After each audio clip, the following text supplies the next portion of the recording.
अस्सलाम वालेकुम जी। पाकिस्तान की इकॉनमी का जैसे हम लोगों को पता है कि बुरा हाल है। इंपोर्ट बंद हो चुकी हुई है। हमारा पाकिस्तान जो है बैंकरप्सी की तरफ जा रहा है। तो इसमें दूसरी जो लोग हैं वो अपनी बेसिक ज़रूरियात को जो है वो पूरी नहीं कर पा रहे। इवन खाना पूरा नहीं हो रहा लोगों का, उनको आटा नहीं मिल रहा। आपने जैसे कुछ दिन पहले न्यूज़ भी सुनी होगी कि आटा लेने के लिए गया एक आदमी और वहाँ पे उसकी डेथ हो गई आटा हासिल करने की स्ट्रगल में। तो ये तो वो बेसिक नीड्स हैं जो कि लोग अपनी पूरी नहीं कर पा रहे। उसके बाद जो एक चीज एंगल है वो हम लोग नहीं देख रहे कि इकोनॉमी इफेक्ट होने से जो पाकिस्तान के पेट्स हैं और पेट ओनर्स हैं उनके ऊपर भी एक बहुत बुरा जो है जो इफेक्ट आया है।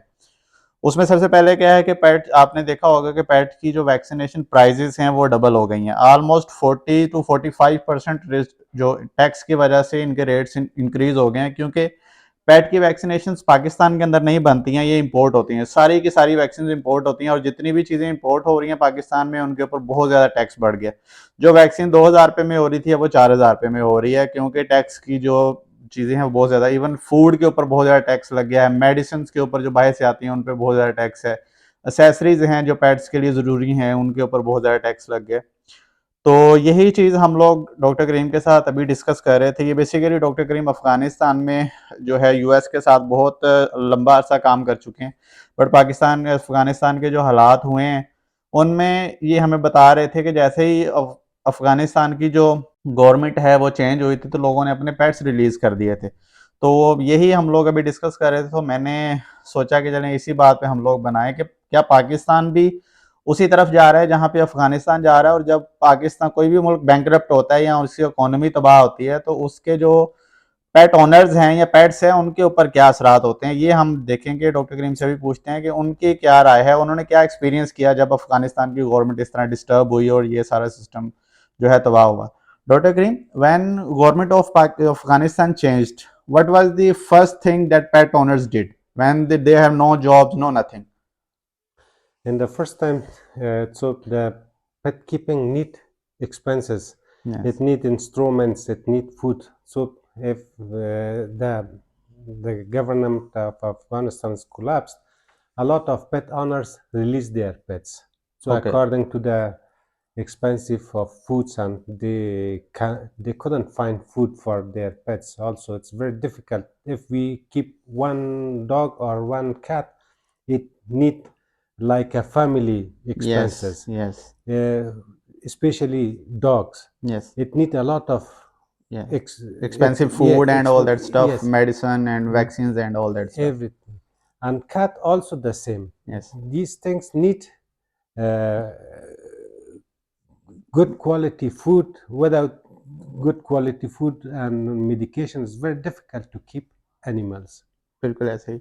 अच्छा, जैसे कि डॉक्टर करीम ने अभी एक पॉइंट ऐड किया, बहुत अच्छा कि ये जो पेट हैं ये गुड क्वालिटी की ऊपर जब हम बड़ा बात करते हैं कि ये पेट ओनर्स जो होते हैं इनकी जो पेट्स हैं वो गुड क्वालिटी का फूड खाते हैं। जैसे पाकिस्तान के अंदर अभी इशू हुआ पीछे कुछ दिन पहले, फूड जो है आना बंद हुई, बैन लगा, तो पाकिस्तान के जो लोकल कंपनीज हैं उन्होंने बनाना शुरू कर दिया, मतलब फूड जो है बनाना शुरू कर दिया। बट वो रॉ मटेरियल वही था जो गाय भैंसों और पोल्ट्री में यूज हो रहा था, तो उसके अंदर बहुत ज्यादा कंप्लेंट आई। जैसे फ्लफी परफेक्ट, जैसे आप लोगों ने सुना होगा कि ये खाने से जानवर बहुत ज्यादा बीमार हो गए हैं, किडनीज जो हैं उनकी डैमेज हो रही हैं, ब्लैडर स्टोन्स, बहुत ज्यादा मसले हो रहे हैं। ये पेट्स बहुत सेंसिटिव होते हैं अपनी फूड को लेके और बहुत इंपॉर्टेंट होता है इनकी फूड मैनेज करना। तो जब आपको फूड अच्छी क्वालिटी की नहीं मिलती तो जो जानवर है वो बीमारी की तरफ या इस तरह की तरफ चले जाता है। जो गाय भैंसे होती हैं, गाय भैंस मुर्गी, ये कुछ भी खा लेते हैं। अगर आप इसको low quality low grade food भी देंगे तो ये इनका स्टमक, इनका डाइजेस्टिव सिस्टम इस तरह का है कि कुछ भी डाइजेस्ट कर जाते हैं और बीमार नहीं होते, इवन मिट्टी भी खा जाते हैं। बट जो पेट्स होते हैं उनके फूड के अंदर थोड़ा सा भी आप ऊपर नीचे करें, प्रोटीन की रेशो कुछ भी ऊपर नीचे करें या कोई भी थोड़े से टॉक्सिन्स भी उसके अंदर मिल जाएं तो कैट्स या डॉग बहुत ज्यादा रिएक्शन शो करते हैं। तो ये एक बड़ा अहम मसला होता है स्पेशली फीडिंग के रिलेटेड। तो ये वाली एक चीज बहुत ज्यादा इंपॉर्टेंट होती है देखने के लिए। और आजकल पाकिस्तान के पेट ओनर्स की ये सिचुएशन है कि डॉग मरते हैं तो मर जाए, अपनी दवाई लेने के लिए, अपनी खुराक लेने के लिए लोगों के पास पैसे नहीं है, तो वो पेट्स के ऊपर क्या लगाएंगे। Then Dr. Karim, what happened to those pets that were released? On that time, so everyone just wants to save their self, but we don't know the pets. Their pets joined with the stray dogs and stray cats. Most of So them died because most of them die, maybe according they couldn't find good quality food. Yes. Maybe according to the fighting or according to the danger of accident by cars, by other things, maybe some of them die. Yes. And we saw that pets released by people. We saw it in the streets and the ground area Exactly. all over the Kabul. Because most of the pet that you are used to live in the house, they are unable to, you know, survive in the wild because Yes. they cannot find food, they cannot know how to protect themselves from the dangers. They are, because they are all the time in the safe environment. When you release them in the wild, it's very difficult for them to survive, even especially for the Persian cats. They have long hairs and all that stuff. They even cannot, Persian cat, if you release them in wild, they will die because of the hairs. Yes. That is the most important thing that you know pets face. तो जब भी हमको क्या करते हैं कि pets को release करते हैं, पेट, अब हमारे पास बहुत ज्यादा ऐसे केसेस आते हैं कि जैसे जो हमारी बिल्ली भाग गई थी, जब वापस आती है तो इतनी बुरी हाल होती है कि मतलब किसी डॉग ने मारा हुआ है, किसी कैट ने मारा हुआ है. क्योंकि जो पेट ओनर्स, पेट होते हैं जो घरों में रहते हैं, उनको आदत होती है घरों में रहने की, तो वो अपनी जो है प्रोटेक्शन नहीं कर सकते. जब बाहर जाते हैं उनको आप रिलीज कर देंगे किसी भी वजह से, तो वो बच ही नहीं सकते बाहर. तो ये एक बड़ा जो है कंसर्निंग पॉइंट है. और इसमें जो है हम लोग जो है अपनी, तो हमें पता है कि पेट्रोल की प्राइस बढ़ गई, हर तरह से मसले बढ़ गए, पर जो पेट्स हैं उनके ऊपर भी जो है, और पेट ओनर्स के ऊपर बहुत ज़्यादा बर्डन आ गए हैं, क्योंकि पेट ओनर के साथ ये सारी चीज़ें जो हैं ये पेट्स को भी अफेक्ट कर रही हैं. तो इन चीज़ों के लिए, जो इन चीज़ों से सफ़र कर रहे हैं लोग, उनके लिए हमने अलियान वेट्स फाउंडेशन का एक प्रोजेक्ट स्टार्ट किया था. हमारी डिफरेंट सिटीज़ के अंदर ब्रांचेज हैं. हमारे पास बहुत सारे लोग ऐसे आ रहे थे जो कह रहे थे जी के हम लोग पेट्स को अफोर्ड नहीं कर पा रहे, इसका ट्रीटमेंट नहीं कर पा रहे. इवन कैट है, उसको पायोमेट्रा हुआ है, बच्चेदानी में रेशा है, बट हमारे पास इतने पैसे नहीं है कि हम इसकी सर्जरी करवा सके. कैट है, उसकी टांग टूटी हुई है, हमारे पास पैसे नहीं है कि हम इसका इलाज करा सकें.